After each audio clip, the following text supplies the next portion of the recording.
Apartheid was a system of institutionalized racial segregation and discrimination that existed in South Africa between 1948 and 1994. The system was based on white supremacy and the repression of the black population.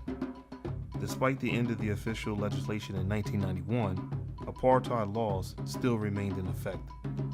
In 1951, the African Drum magazine, a South African magazine, was created to illustrate news, entertainment, and featured articles. Bob Christ, a former South African cricketer, the journalist, helped create the magazine for black South Africans. His partner Jim Bailey financed it and renamed it simply The Drum.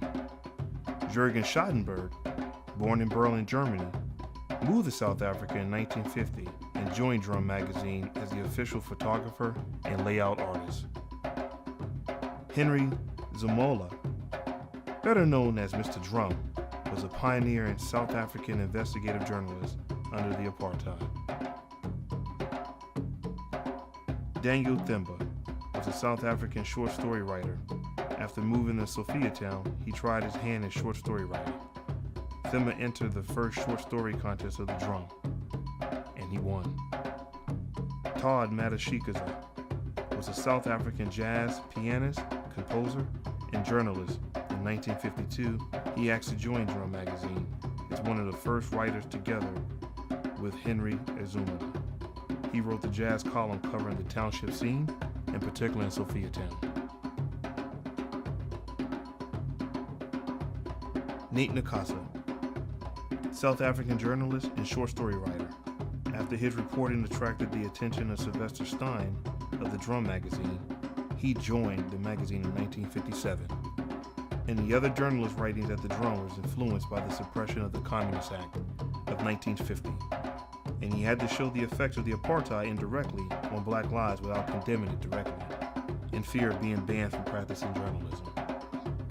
The backbone of the magazine was crime, investigation, reporting, sex, especially across the color line, and sports.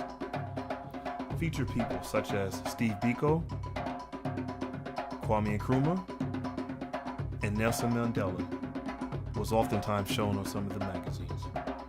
The magazine was well put together, passing from hand to hand in the streets and in the clubs and in the trains. It became the symbol of black urban life. And 240,000 copies were distributed each month across Africa, topping any other African magazine. The Drum was distributed in 8 different countries. In other words, the Drum was the continent's version of our Jet or Ebony magazine. It encouraged fiction. It helped young lovers get their lives back on course with the help of Dolly the Agony, Aunt Played, written by Dolly Rathby. She was a popular actress, pinup, and singer. Although it had great times, there were challenges and despair. Drum's heyday in the 1950s fell between the Defiance campaign and the tragedy of Sharpeville. There was the decade of potential black emergence, the decade when the Freedom Charter was written, and the decade when the ANC Alliance launched the Defiance campaign.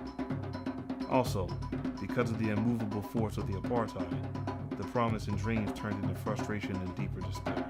In 1955, Sophiatown was bulldozed, and many of the riders either died or went overseas. By 1965, Drum had faded and became simply a fortnightly supplement in the Golden City Post. Drum now claims to be the 6th largest magazine in Africa.